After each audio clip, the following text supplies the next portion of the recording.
Alright, Bryson and Jarrod here from Spicy Boys. Spicy Boys is a podcast where we can sometimes have difficult conversations around sex and disability. Yeah, so we might be talking about things like queer phobia, homophobia, transphobia, ableism, trauma, some really difficult stuff. So you might feel a bit triggered by some of this. So feel free to tune out, take a break, skip an episode.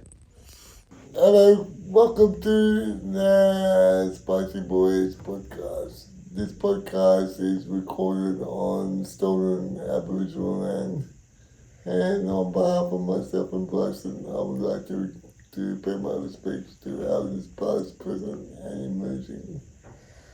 I would like to echo what Jarrod said, and as we are both queer, I would like to acknowledge the long history of gender and sexuality diversity in Aboriginal cultures. We would also like to acknowledge the long history of the disability rights movement. And me, myself, and Bryson are only here today because of the shoulders that we stand on that have literally put their lives on the line and in some cases lost their lives for us to have the human rights of people with disabilities we appreciate today. Hello everybody, welcome to Spicy Boys. Hello, welcome. Hello. How are you, Bryson? I'm okay, how are you? I am also okay. That's good to hear. I have a spicy story to tell you. Yes? You know ChatGPT? I do, yes. Have you used it? Not myself, but I've been with other people while they've used it. Okay, so if you pay for it, Yeah. you get to do all of the features. Yeah. And one of the features is if you take a photo of something, it will describe the photo. Yeah. Which is really cool for like visually impaired people, or like just if you say something you want to know what it is. Yeah. You will try and work it out. I'm assuming you tried it with a spicy picture. You've already know, don't you? I said to my wife, how do you feel about me uploading a dick pic to ChatGPT? And she said, I think you're a fucking 14-year-old boy. Yeah. But if you feel like you need to do this, Yeah. then do it. Yeah. So I uploaded the said dick pic. Yeah. And it came up with, do you want to hear the response? Yeah, sure. The description? Yeah, sure. Let's hear it. The image is a close-up of a person's bare button with a prominent erection. Yeah. Which I like that detail. Yeah. Prominent erection visible in the center of an image. There are also some blue and blue sheets or blankets, adding to the intimate atmosphere. Ah. A hand can be seen holding the sheets up, Yeah. possibly to provide privacy for another purpose. Ah. So, ChatGPT is a bit spicy. Yeah. It's fatphobic because the photo doesn't actually have a photo of my bare butt. Ah. They think my tummy is my bare butt. Ah. So the computer needs to do a little bit of learning around what body parts are what. Yeah. But it's getting there. Yeah. Anyway, that's what I do in my spare time. Very good, Jack. Look, it is a disability rights issue, okay? We need to make sure that anybody can access, spicy content. Yeah, I paid for that, by the way. Yeah. which is So- really good use of my money. Yeah, absolutely. It's definitely a good use of your money. You're testing out the accessibility of ChatGPT. Yeah, Yeah, and it works yeah. most of the time. But yeah, That's really interesting because it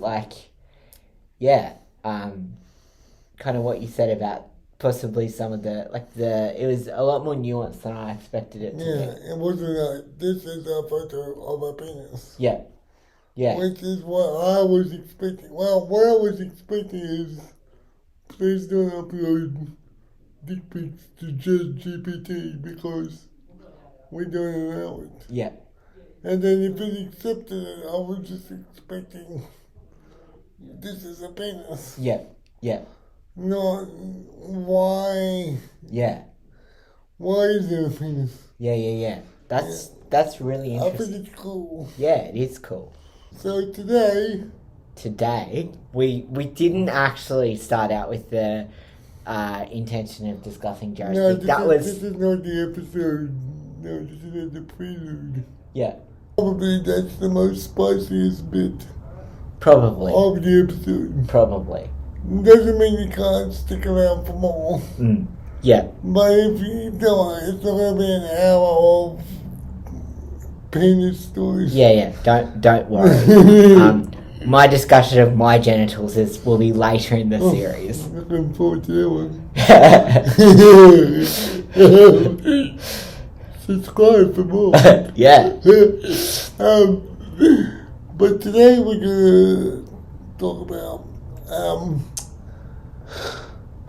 over the break you posted a video about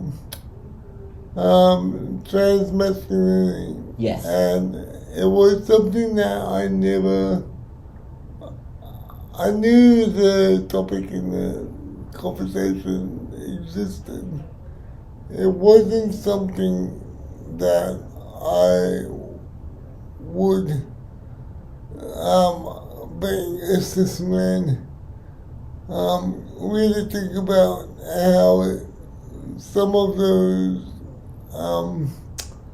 experiences can be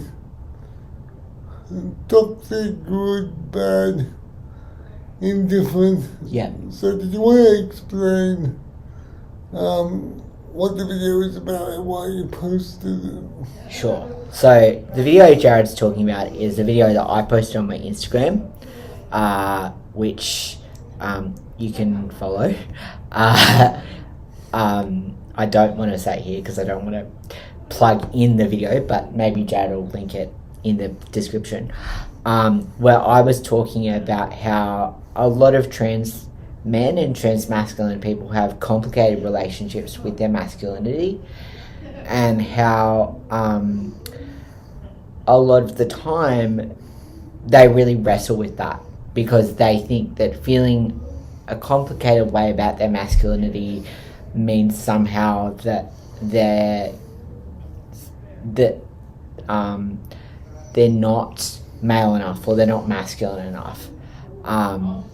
And I just it was a pretty quick video, but I just kind of said that I've been out in the trans mass community for over 10 years now, and that is an almost universal experience. That trans men and trans masculine people often have a very complicated relationship with their masculinity, and also we often wrestle with the idea that having complicated feelings about it will make us seem less male or less masculine. And I was inspired by a conversation I'd had the night before where someone kind of approached me, well, we were hanging out, and they kind of mentioned that they were struggling with this, and I sort of said to them, you're not the only one, and they were really kind of reassured by that, but also really kind of surprised that they weren't the only one. I just kind of wanted to voice that because it's something I really wrestled with when I was early on in my transition, and I still do. I don't know, does that explain? Yeah. Are you talking about some of the challenges around not being man enough. The only context that I can put in is where that what you see, the toxic stuff you see with cis men who might act aggressively or problematically in relationships in public, on the internet. And is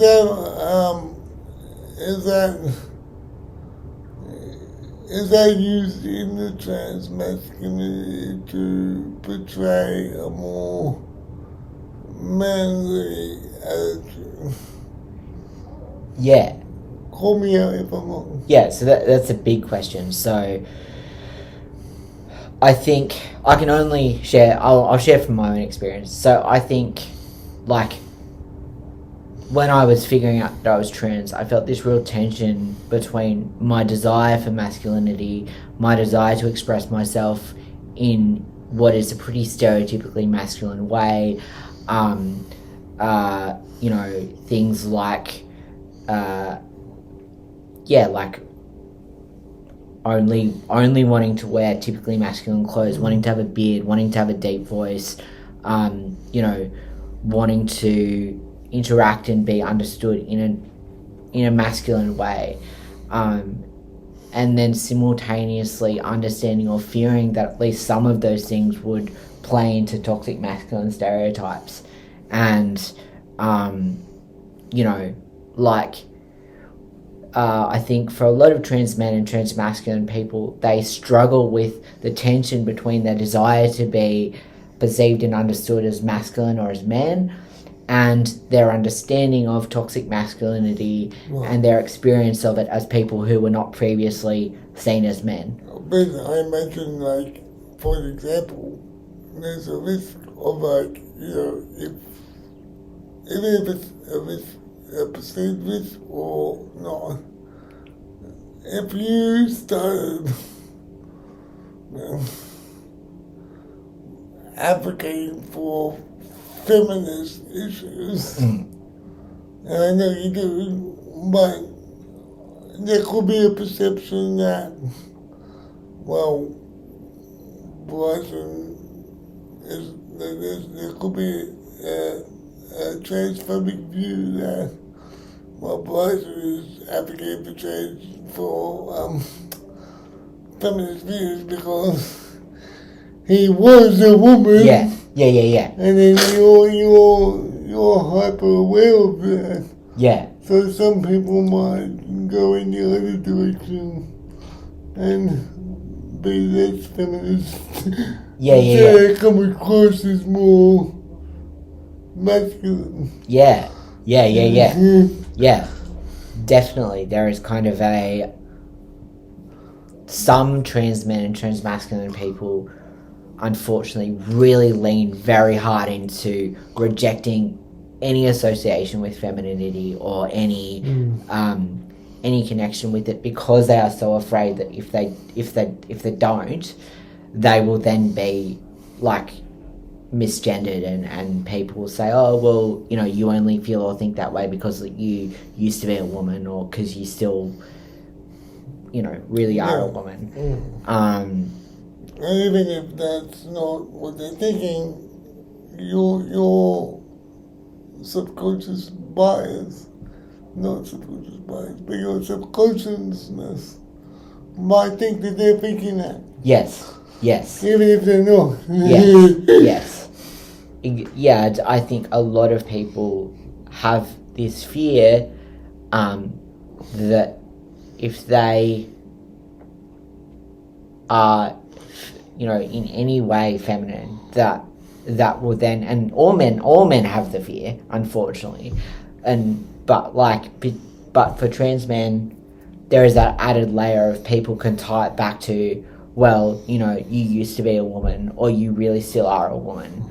And so we have that struggle that I'd say that all men have of being not perceived as male enough, with the added experience of knowing that people can tie it back to, oh, well, this is proof that you're not really a man, or that you're lying, or, and that's really, that's shit to feel that way, and to kind of experience that tension between, like, well, I don't want to buy into toxic ideas of masculinity and perpetuate stereotypes of masculinity, but also I don't want people to say anything about me as feminine. And also I want I want to be, like, seen for who I am.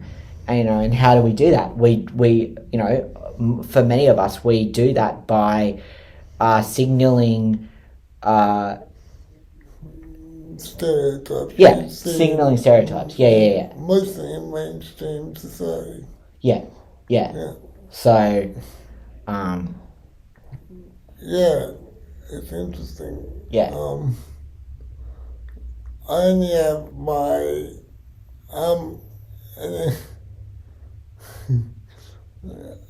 I give you shit all the time for drinking beer, but I don't drink beer. And I don't drink beer mostly because I don't like it. Yeah. But being bi, I'm a hyper aware because I'm in a straight relationship. Yeah. That my bi-ness might not always be visible. Yeah. So I'm drinking. We can debate if drinking whiskey is feminine or not. Yeah.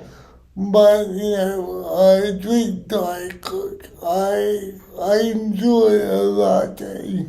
Yeah. I talk about, I do a podcast on sexuality. That's not, back in the day, there was more of a woman's issue, or, more like, the gays talk about their sexuality. Yeah. Not the straight people. Yeah. Even though men love to talk about their body parts for years on end. Yeah. But Cosmopolitan and all those types of magazines, they used to be, and queerness is all liberating queer life and queer activities. So when I'm drinking bourbon and Diet Coke, when you're talking about a hyper-masculinity culture, that would seem quite queer. You're right. Yeah. And I like that, and that's why I do it. Yeah. So your refusal to drink beer is actually an assertion of your queerness. And it tastes and smells disgusting. It doesn't. But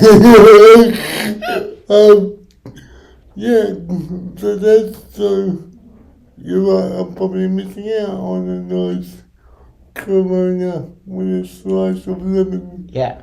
But we're not risking it because I need to look as bi as possible at all times. Yeah, absolutely. Of course.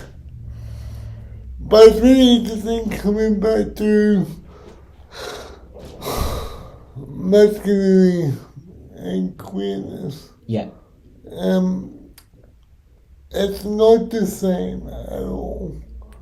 But it reminded me of when we had the plebiscite. Yeah. And people used to put the little rainbow frames on their Facebook photo. Yeah.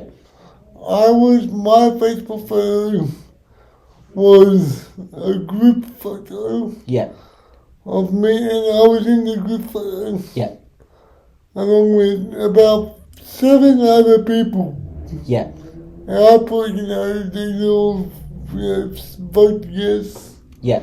thing. Yeah. And one of the guys in that photo Yeah. sent me a message and said, I really wish you didn't do that because now everyone will think I'm gay. Yeah. I'm like, wow. Yeah. Yeah. Like, Yeah. there are 6 other people in the photo. Yeah. Everyone's gonna think you're gay because We have no, like, why? yeah. I'm like, are you expressing internalized homophobia? Are you here? Yeah. Are you telling me that you are gay? Yeah. Yeah. Like, what is this conversation? Yeah, wow. So yeah, I think, and that man was disabled as well. Yeah. So there is this perception, and the same with, the sexualization, the desexualization of men's bodies with disabilities. Yeah. And like, there's a need, there's a must to look sexual and to act sexual. Yeah.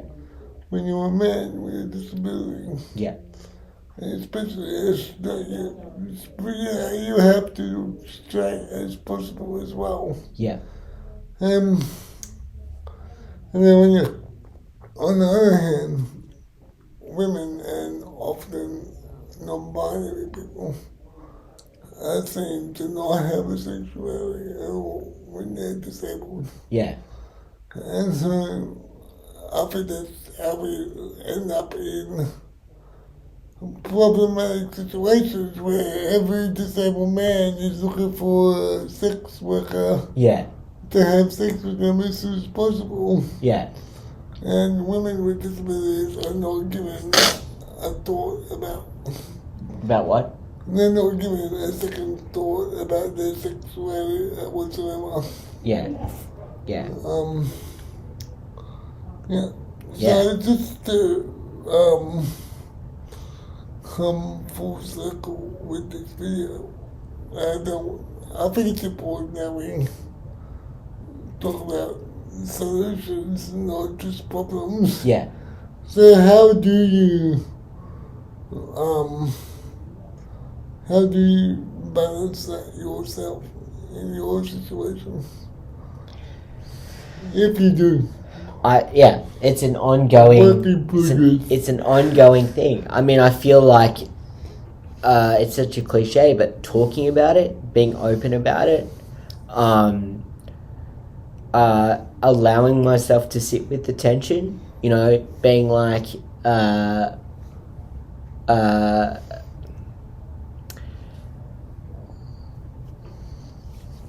know, taking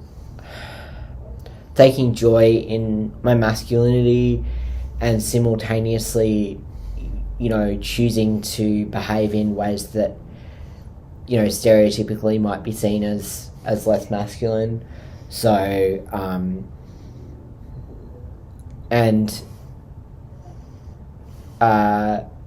allowing myself to be like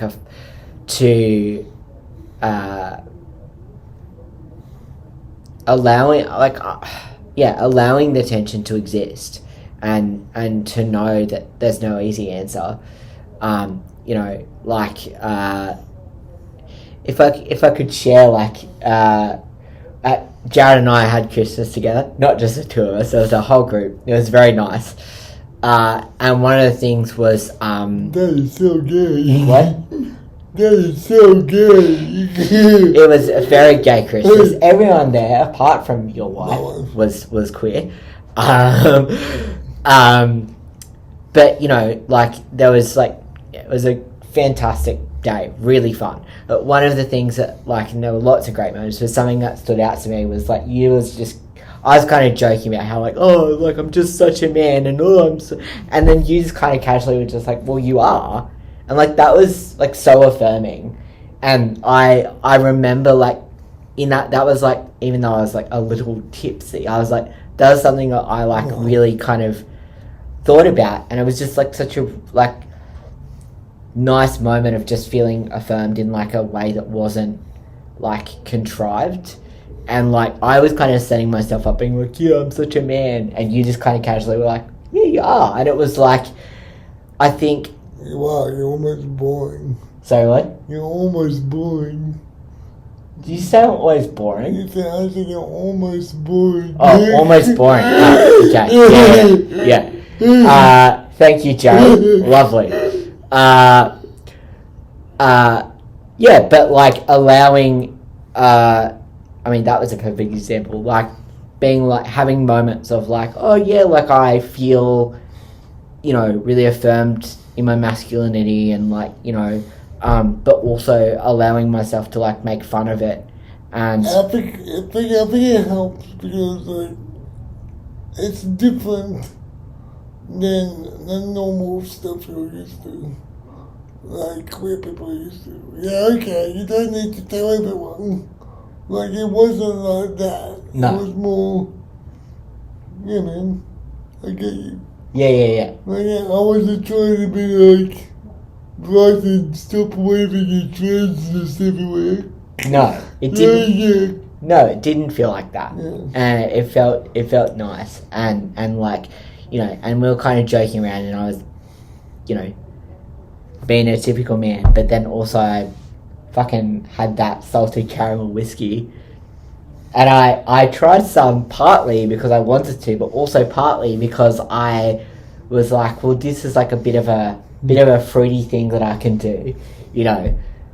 And I think like, yeah, like, even though I was giving you shit about it before, I think I actually think like kind of actively doing things like, for example, choosing to drink Diet Coke with your bourbon or whiskey, sorry, Bourbon. or like you know, being like, oh, I'll try the salted caramel whiskey, or you know, like belting out musicals at. It's funny what is political to us wouldn't necessarily be political to a cisgendered, Yeah, definitely. able-bodied person. Yeah, definitely. Yeah. Like, I just, I've had 25 minutes to reflect on this conversation live. yeah, I'm just thinking, not that the world needs to take anything more from trans people, but I think it's such a gift what trans-masculine men could bring the world around how to be a man. yeah, And if we embrace that shit more often, the world will look a lot different than it does. I agree.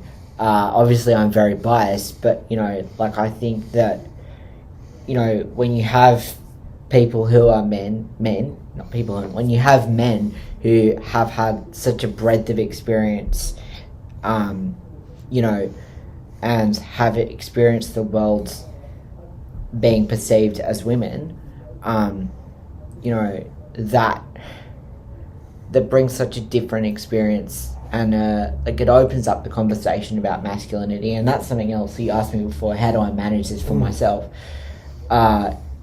You know, I kind of really lean into that. I lean into that experience of like, you know, there's lots of really hard things about being a trans man, and a way that I kind of reconcile that is I think like, well, you know, the fact that I have this experience is a gift, and you know, like, I hope that I can use that to, you know, be a different kind of man, and that is something that, you know, is a really beautiful conversation that often happens in trans-masculine spaces, you know, and to see people kind of move from this space of like shame and you know, worrying that they're never going to be man enough, and you know, whatever, to kind of like realizing that, you know, their trans experience can be a gift, and it can bring so much to the world. You know, and like being able to be really intentional in your masculinity and build it from the ground up is very cool as well. You kind of get to take what you want from this really complicated, messed up thing called masculinity that also has a lot of beauty to it. And you, as a trans man or a trans masculine person, you get, and hopefully all men get to a place where they can do it. But I think it's particularly trans men and trans masculine people are placed, you know, in a situation where they have to do it. So it's that's something I think about a bit, is like, okay, as hard as this is, like, how am I going to make, you know, take it, you know, and use it in a positive way. Yeah. Now I'm questioning my love for Beyonce. How much is that love and appreciation of pure talent? Of what? Of Beyonce. Why are you questioning your love of Beyonce? Like, where does it come from? Is that purely based on her outstanding skills and talent? Or am I just trying to look as biased as possible? Does it have to be? Do you have to choose? No. Like, I feel like very rarely feelings are straightforward and you feel one way about something. I went to see her new movie. Yeah. 2 days after you came over. Yeah. And I was the only one in the cinema. Ah. I got caught dancing.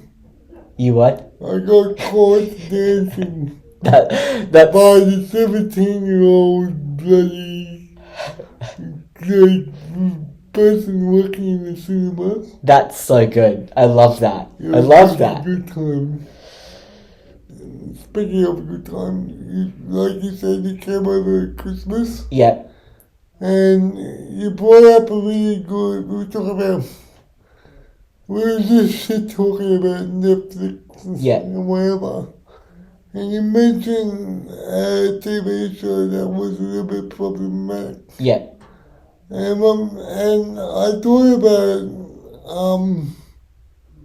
that this happens quite a lot. Yeah. For people like you and me. Yeah. Where we are often faced with stories about people that look like us. Yeah. That we don't really relate to. Yeah. They are perceived the norm. Yeah. So I can't remember that TV show you were talking about. What was the TV show called? Apparently it's called Escaping Twin Flames. Right. I hadn't actually watched it. Right. I just know that it's on Netflix because someone had told me about it. And it was talking about how, like, it's about a cult where there's this idea that there's a masculine soul and a feminine soul. Everyone has a soulmate, and there's a masculine soul and a feminine soul, and, you know, they bring them together. And the reason I brought it up is because there was kind of issues around, like, apparently this cult was, like, forcing people to transition. And when my friend told me about it, I said, well, I feel like it's really unfortunate that this exists, because that's what people already think about trans people. And she was like, well, no, it's not transphobic, because this cult is being criticized as a cult that forces people to transition. So it's not, it's not transphobic. And I said, the very fact that it exists is, like, still perpetuating the idea that, like, vulnerable people are being forced to transition. Like, regardless of whether or not it's being criticized, which it is, and I'm glad it is, but it's also, like, it's because of the landscape and how things look in relation to trans people, still broadly, it's still acceptable to, like, question in the mainstream about why so many people are transitioning and are people being cursed into transitioning and da. While that's still the mainstream landscape, in my view, it's not acceptable, or it's not like, you know, this Twin Flames documentary shouldn't exist because of the current, you know. And I've since read a bit more about it, and it seems like they do a pretty good job of like debunking the transphobia in it. But like, I still wish that because my friend who's not trans sort of like brought it up and asked me what I thought about it, and yeah, my immediate response was like, it shouldn't exist because, you know, and then I was trying to explain why I thought it was transphobic, and then, you know, a couple of other people were like, oh, well, it's not transphobic because it's criticizing transphobia, and I'm like, it's not, like, it's still, and I think this is the point that you're getting at, it's still putting on that deficit lens in relation to being trans. And that we have heard year after year after year. Yeah. And as a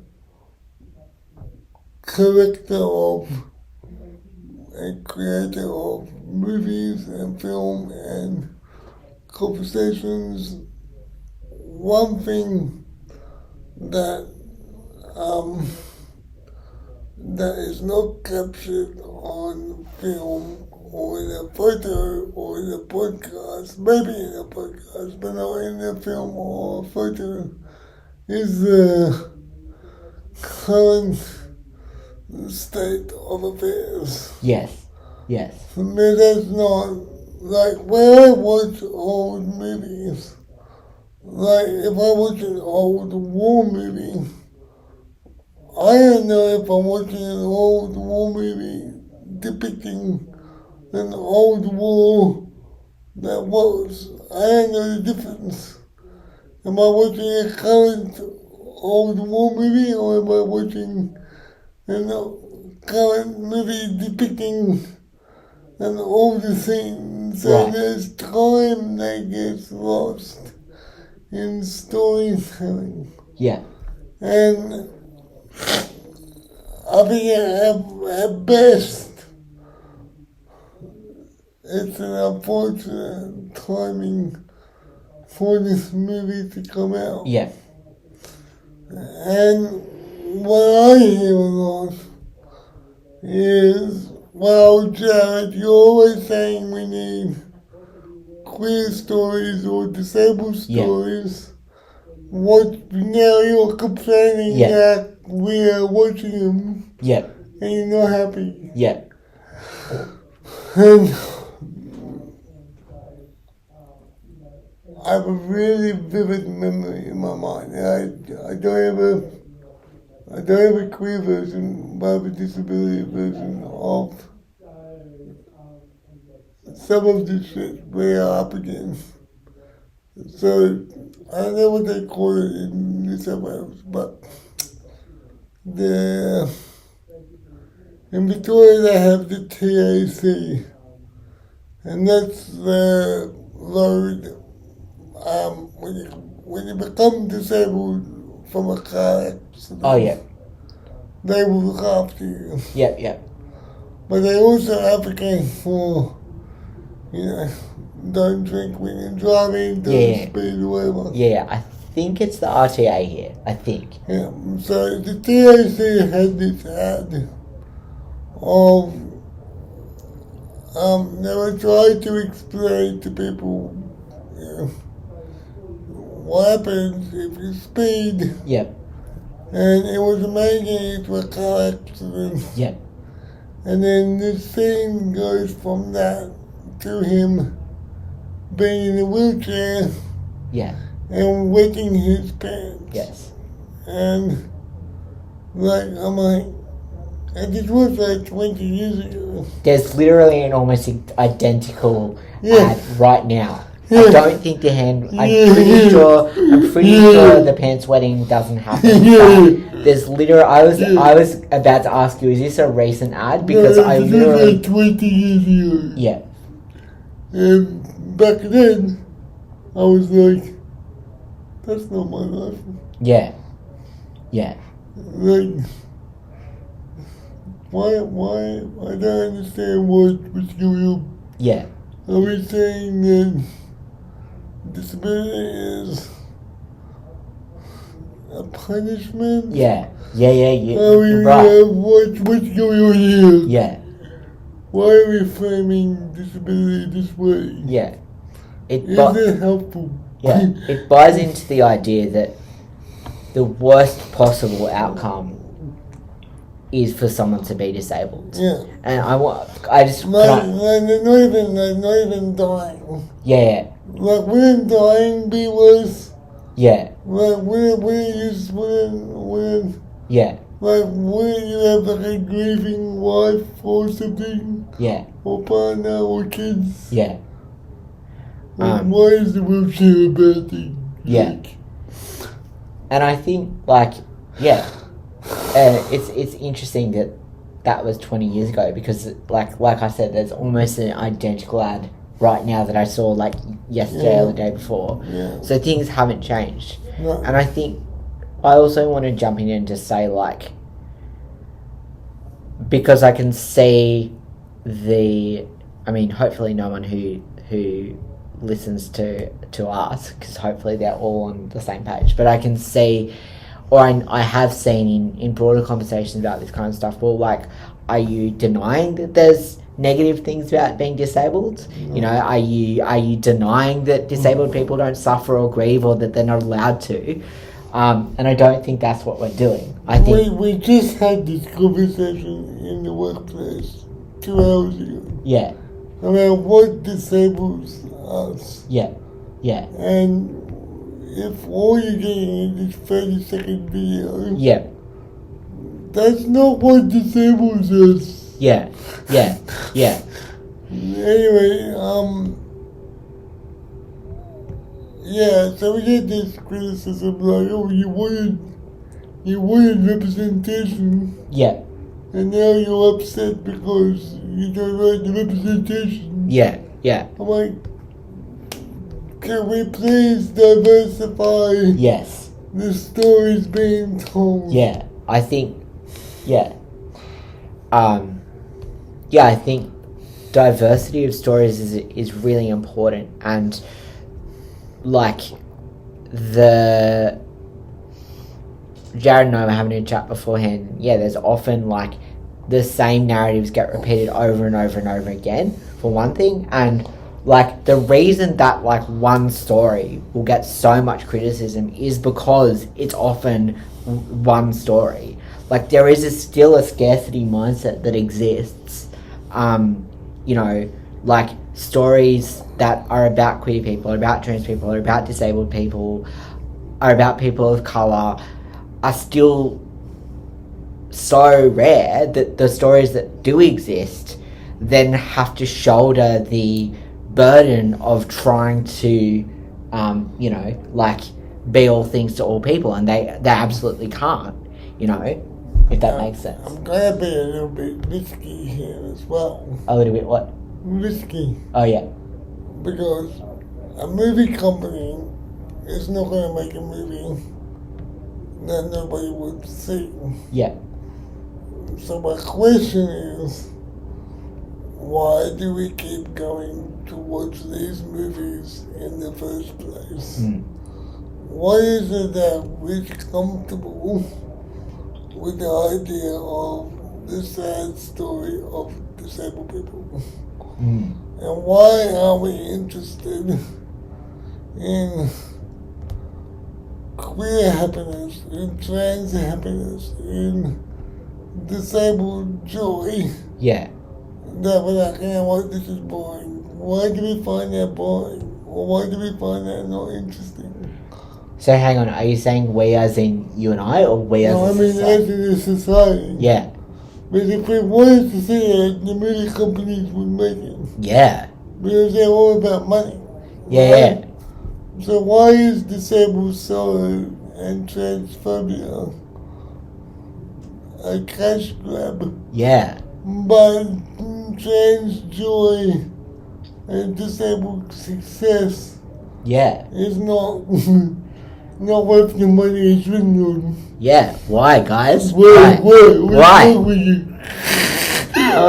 You're a problem. I think, yeah, that's such a big question. And my brother actually asked me a while ago as well. Well, not a while ago. Last time I saw him. If you're listening, hey. Yeah, I mean, not that specific question, but one more broadly about, like, you know, do you think people want these stories? And, like, you know, and I think the answer is, like, I mean, the reason I think, like, transphobia and disabled sorrow and those kind of things, like, attract interest is they allow us to kind of, like, have that idea of, like, oh, well, like, they allow us to kind of, and I'm talking about myself as well, because I've also had this experience of, like, they allow us to experience a story that's not ours, for one thing, which we hopefully enjoy as part of storytelling. So we think they're telling us something about an experience that's not ours, but the discomfort or the sadness or whatever, like, well, I also think humans like experiencing discomfort and sadness if it's in a safe way. So if it's in the parameters of a story or a song or, you know, a play. So yeah, story that's not ours, experiencing sadness in a safe way, and then also but thinking we're learning something. You know, I think, like, people like to be like, oh, well, now I've seen a trans story, so I feel, you know, I think I've learned something. But then also I know everything there is to know about trans people now. But then also to go away and then think to yourself, oh, I'm so glad that's not me. I'm so glad that's not my life. You know, which is so problematic. Sorry? Which is so problematic. Yeah. Whereas I think in some ways, as much as they're lovely and beautiful and fantastic, I think, like, joy and stories about joy, like, they open you up in a way. They invite you in, you know, like, which is... it doesn't necessarily have to be a story about joy. Yeah. Like, we can just be the good guy. Sorry, what? We can just be the good guy. Yeah, true. And something bad happens to somebody else. Yeah. But it's always us. Yeah. That the bad shit happens to. Yeah, you're right. And it also does speak to the... It like, you know, it perpetuates the idea that to be gay, to be trans, to be disabled is inherently either a bad thing or a life that attracts suffering. And it's easier to tell those stories because, for better or worse, well, that's still the reality for many of us, but also, like, they easily buy into the idea of the prejudices that we all still have, you know. That's the other thing. We often seek Yeah. confirmation of our prejudices. Yes. Yeah.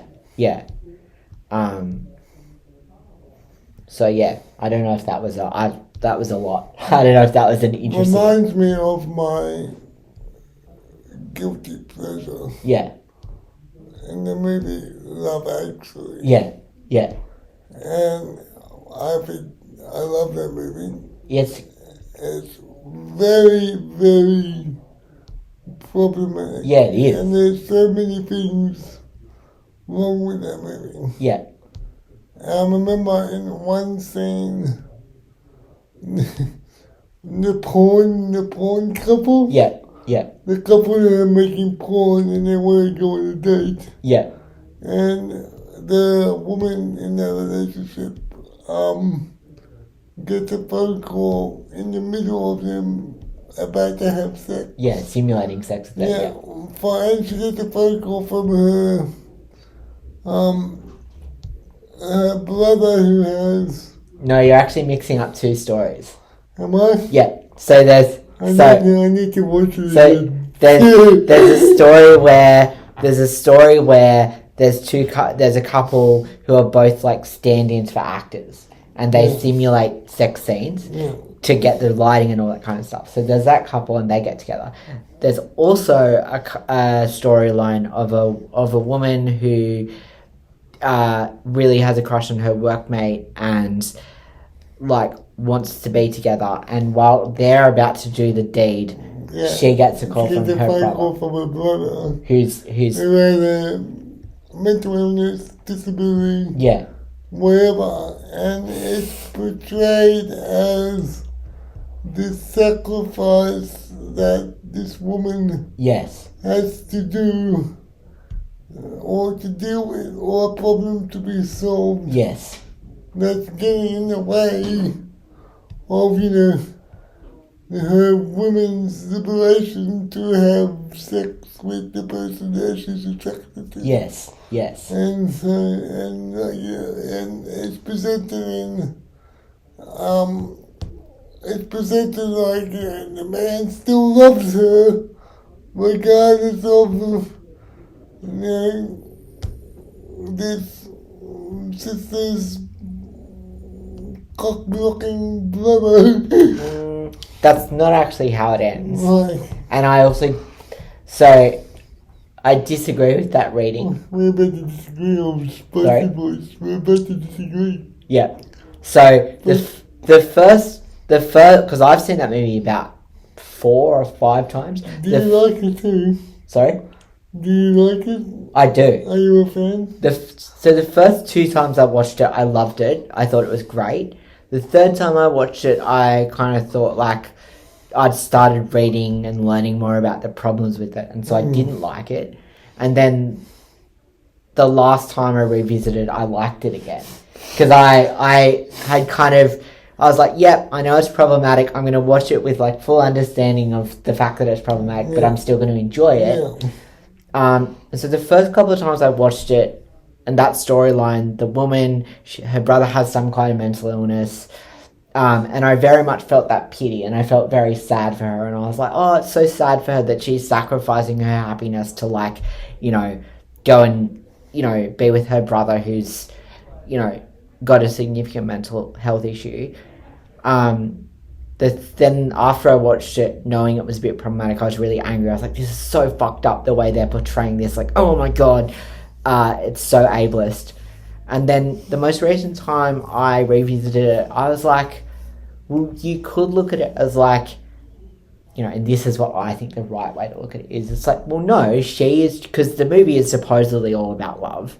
And it only shows...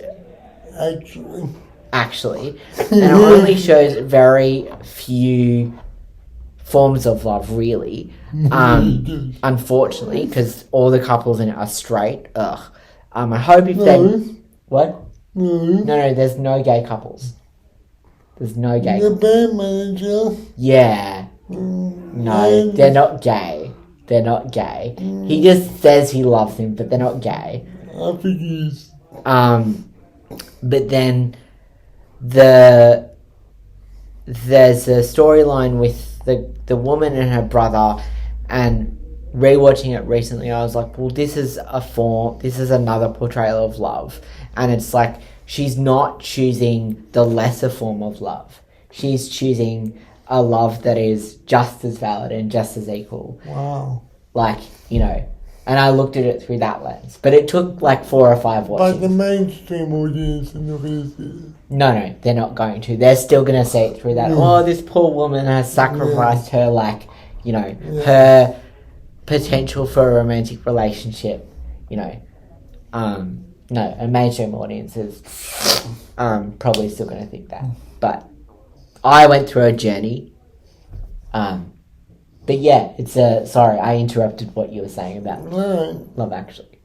Yeah, it just reminded me of that story. Yeah. Yeah, that girl. And that girl that sings that big song at the end, the Mariah Carey song. Yep. I read an article. This has nothing to do with spice or anything.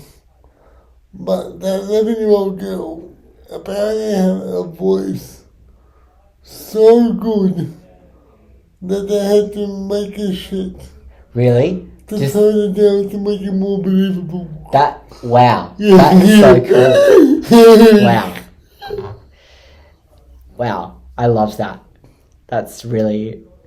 Look at us being queer. Look at us being queer. I love those little behind the scenes things that you learn. It's good.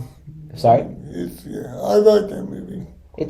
Yeah, I think I do too. And it's about sitting with the uncomfortable. Yeah. Like,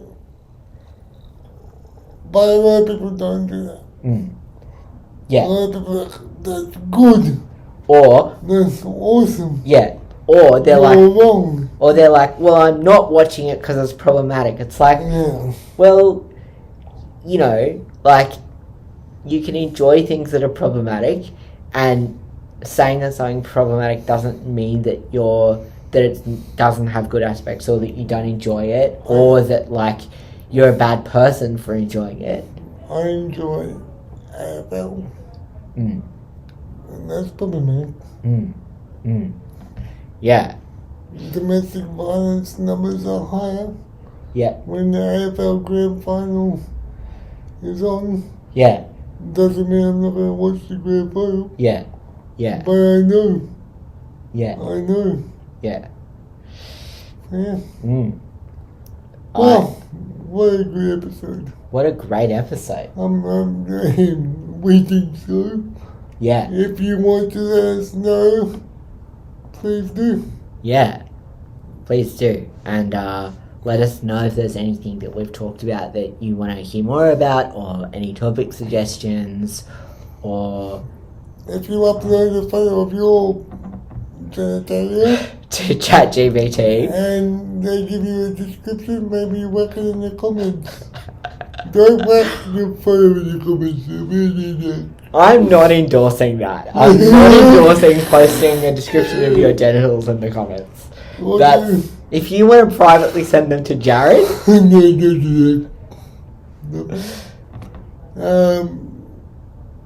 And we will be back. Yes, we will. In another episode of Spicy Boys. As Bryson said, we are both on Instagram. Yes. Come check us out. And we will see you next time. Yes, we will see you next time. Bye. Bye.